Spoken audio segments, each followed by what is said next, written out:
2 بياض بيض، ملعقة صغيرة ملح، ربع ملعقة صغيرة فلفل أسود،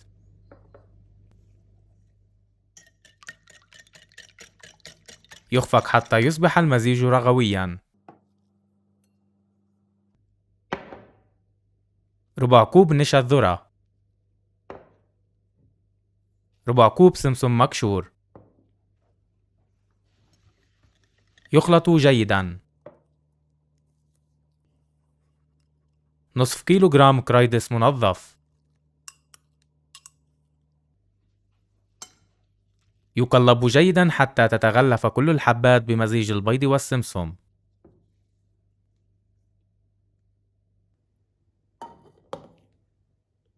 ثلاث ملاعق كبيرة زيت،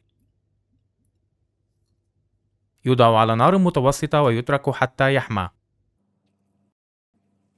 تقلى حبات الكريدس على دفعات حتى تنضج من كل جهة حوالي 3 دقائق. توضع على طبق مغلف بورق المطبخ.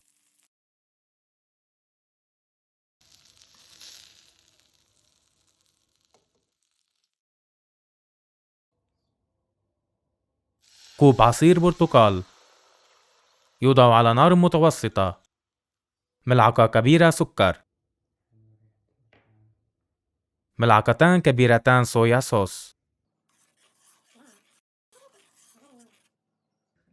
يترك يغلي لمدة 20 دقيقة بحيث يبقى ثلثي السائل.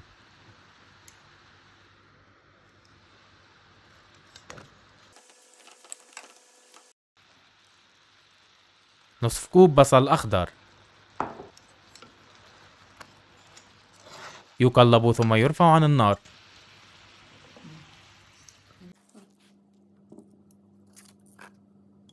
يصب الكريدس في طبق ويقدم.